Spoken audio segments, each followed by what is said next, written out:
Hello guys, welcome to our new episode. Today is day 40. Our chicks have made 40 days, and we are now preparing to serve them with their lunch. So I decided to do today's video at lunchtime. I really got caught up with some other things, so I decided to do today's video at lunchtime. And today I really wanted to talk about someone asked a question on our page in one of the videos that how do I manage cannibalism in these birds, because he was saying he's seeing so many birds, like there are so many birds, and he's wondering what could be my way of managing cannibalism. So all I can say is that cannibalism always occurs when birds are stressed, and that one is just because by poor management. You remember we talked about management practices, So I believe you guys now know what management means, and when I talk about management, they always begin by pecking feathers. That's how cannibalism begins. Pecking feathers, pecking combs. They peck themselves, the toys. Even sometimes you reach there, you yourself, and they start pecking you. So once blood is spotted, then cannibalism begins. So and in this process, the whole flock adapts the practice, and then they start taking each other, so it becomes a problem. So due to its obvious outbreak, you will know that it is obvious. As long as you have these chicks, it is obvious, and remember there are very many, it is obvious they will have to peck each other. So you have to put in place, or you have to put it in mind that it has to be there. So it's very important that you put control measures, and you put it in your programming, as the way how you plan for food, as the way you plan for vaccination, also plan for cannibalism. Know that is also part of the practice. It's also part of the management practice. Such that, and some of the things that cause cannibalism, one is overcrowding. Like they could be overcrowded in the pen. Remember, it's required, like each bird can take 1.5 square meter per bird. So if that spacing is not there, it's not realized, cannibalism will have to occur. Then excessive heat. You realize at some point there are some areas where it is too hot, and someone constructs a structure, or maybe a coop or a pen that doesn't allow the aeration, or maybe that creates that kind of heat at some point. So this brings a problem, and this causes issues when it is overheat. The normal heat has to be at least 70 degrees Fahrenheit, or maybe the outside temperature. You make sure that you do it that outside temperature when it is hot, but that outside temperature, so that the bird can take it normal. Because when it's too excessive, it becomes also too much. Then excessive light. Some people always, sometimes we also want money because we build our coops, and we tend to really give it so much light. That so much light also brings issues, because that's when they will see each other and say, hey, this one has a broken feather, so I think I can also have to see why did it break. And they have beaks, they don't have hands, so they will touch with the beaks, at the end they break it, so it becomes a continuous process. So it's not recommended to provide birds more than 16 hours of light a day, depending on the system you are using. Could be if it is deep litter, but if it is battery cage, no, sometimes maybe birds are not so many in the single cage, so sometimes it is 1 cage per bird. So there, ideally, even if you provide more light, there's no problem. But this applies when you have them in a mixed kind of thingy, and they are all together at once. So ideally, that one is just another thing that you also need to consider, not showing them more, not giving them more light a day. Like, it has to be at least not more than 16 hours a day. Then shortages of feeders and drinkers. See, you would look at us here around. See the way how they are distributed. This is another good thing. So you have to distribute them very well, such that they don't get congested in one point, and they struggle. You see, when in that process of struggling, as I told you, they don't have hands. Their hands is that mouth, the beak they always use to eat, the beak they always use to fight. So they will be telling each other, please get out, get off, I want to go, I want also to drink, I want also to eat. So in that process, the struggle becomes too much. And you see, this one comes as they grow. So you should also endeavor to think about adding more feeders, drinkers, and also giving in more food and more water. You see, sometimes we can put in more feeders but less food.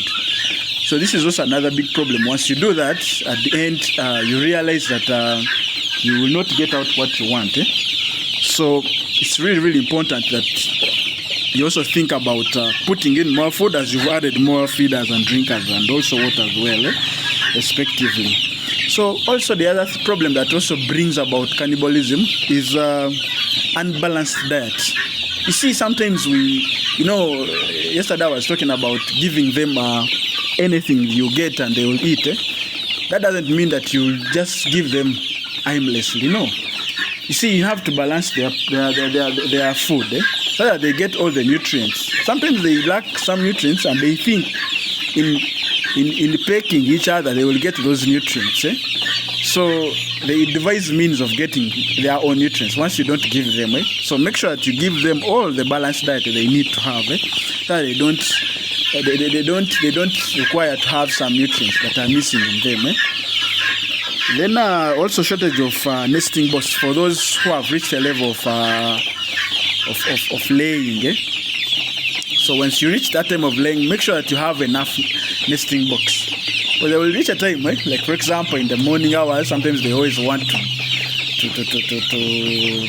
do that in the morning. I see I had some local chicken. They always love doing it in the morning. That's when they make a lot of noise. They want to, And once they start struggling for space to lay eggs, the end will be they will start fighting. They will start fighting each other, and this will bring issues. So also introducing new birds. You see, you'd find that they have grown up together. They have been alone. Now see someone is bringing in a new stock. So those birds will come with different behaviors you don't know. So at the end, it will affect your birds. It will affect them. They will start fighting each other, and now at the end, you realize that they have started taking each other. Then another thing I also wanted to talk about is what measures do I think I can give my friend and also everyone who wants to know about cannibalism. Increase space. Build a bigger structure. Here where we are, it's a space for this size. Once they grow, I'll be showing you, we'll have to expand it. As you can see, this thingy it has tried to demarcate, but the thing is going beyond. So meaning, if we get more space, even cannibalism will reduce, because they will have enough space to run if someone is chasing it, or they will have space to also, reduce on the pressures they have. These things always have pressures. That's why you see they always do whatever they are doing. So also add enrichments, like toys. There's some toys. I don't have them here, but I'm also planning having them in the near future. So there's some toys that you can give them that keeps them busy. They can keep on picking those ones. They do, they keep them busy. So in that process, it gives them the chance to also do what? To also have space to do what they want to do. You can also do big treatment by using maybe ultra-red beak, infrared beak. You can ask your vet. They know these things very well. I know it may not be possible for you to administer them. So it is easier that you ask your vet, then the vet tells you what to do. Then also lower the temperatures. Sometimes the temperatures are so high, and maybe it's you even who is providing that temperature. You're not creating ventilation, you're not doing what. So please lower the temperatures by doing the necessary thing that helps the environment to do what? To start, to be balanced, not have a lot of temperature inside the house. That will bring problems. Okay, you can also use plastic peepers. I also don't have them, but you can ask your vet. You can ask your local shop. These things are always available. For those, I've just got these things to let you know that there are so many alternatives for you to do or to use so that it becomes easier for you to look after these birds very well. Adjust on the light as well. Have some light. See, sometimes when light is too much, it's also bad. But also when light is too bright, it's also bad. And when light is not also, when you don't have light, see, they don't perform, because they will still need to have light, and so you adjust light, such that you don't. Then you also can also apply. Okay, you can. The whole thing is all about management practices. Once you get the management practices right, you'll always find it easier for you to keep so many birds in the small space without any issue, and they will not be picking each other. It will just be normal. Once you understand, give them, you know when to feed them, you know when to give them food. So they also write that one in their heads and know that at exactly noon we always have food. So they will not pick each other. They will just be patient and wait for that time. So see, these are animals. They can be cultured. You can culture them in any way you want, and they will understand. They will listen. That's why you see they can hold such a bird and doesn't fight. Reason is it feels normal with me. It has no issue with me. I mean, because they are used and they understand that it's normal. We are almost going to eat right now. So guys, don't forget to subscribe. Don't forget to like. Don't forget to share. I mean, keep loading more questions. I'll be driving topics from there every day to share with you guys, and also answering in general, because sometimes answering one and yet maybe there's another colleague who is facing the same problem. So those are alternatives, guys, that we can always share together. But otherwise, thank you for sharing. Please keep on sharing, keep on liking, such that we grow our community, and as we watch our project grow.